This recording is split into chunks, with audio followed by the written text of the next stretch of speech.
Back at Grand Lake in Oklahoma, where Short's body had been recovered 2 days earlier, resident Rowdy Foreman was out fishing with his son and daughter when he made a curious discovery along the shore. We came across a wooden dowel, a brace, if you want to call it that, and it was just out of place. Alongside the chair part, Foreman also found a piece of duct tape. Having seen pictures in the newspaper, he believed it may have been from the chair found with Short's body. He sent his son to fetch plastic bags from his house in order to preserve his find. Sheriff Don Schlesman and a partner drove to Oklahoma to question Foreman about the discovery. And they asked me, said, "Do you have a piece of evidence?" I told them, I don't know if it's evidence. I said, I found a piece of duct tape. And his first comment was, "Oh my God, isn't that pretty?" And they were looking at the fingerprint, just clear as day. There was a print there. The fingerprint appeared to be made from car grease, impervious to the lake water. But investigators still had to prove the tape was used in the crime. Although the tape contained fingerprints, that piece of evidence was not relevant unless it could be proven to be part of the chair or the apparatus in which Mr. Short was drowned.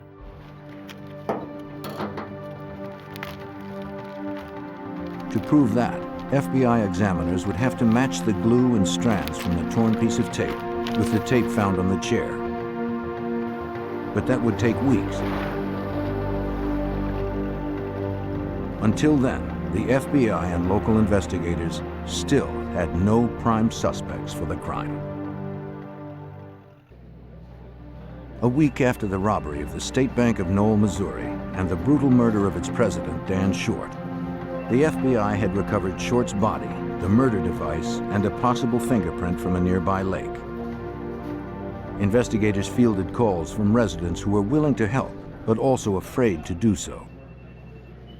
Due to the manner in which Mr. Short was killed, although the local citizens were very concerned and wanted to be helpful, some were reluctant to do so out of fear.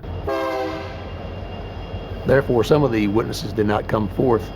They did so sometimes out of the insistence of a friend or an associate. Farley received one such call from a man who claimed his friend might have information about the chain hoist wrapped around the chair that drowned Dan Short. The friend's name was Wayne Boutain. Boutain owned the chain hoist, which had recently been stolen. Though he notified the police, the hoist was never recovered. He suspected the Agofskis of stealing it. Farley showed Boutain the photos of the hoist investigators had retrieved from the lake. Boutain identified it as his own. He recognized damage on the pulley.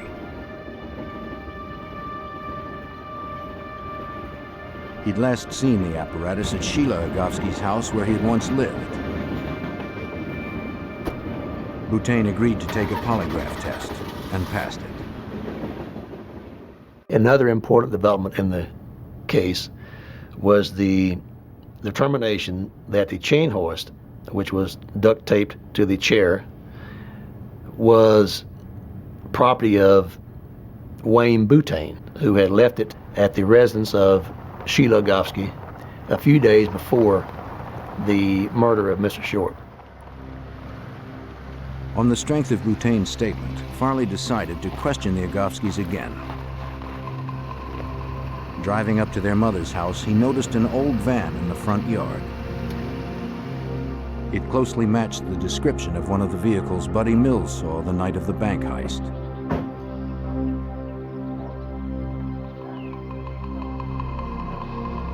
Can I help you with anything? Yes, ma'am. Farley questioned Sheila about the missing chain hoist, but she claimed to have no memory of it. She also corroborated Shannon's alibi, saying he was at her house the night of the murder. I don't know anything about it. I have no idea. Okay. Okay. I can't help you with anything. I appreciate your time. We'll be back in touch. Farley left with suspicions that she knew more than she was telling.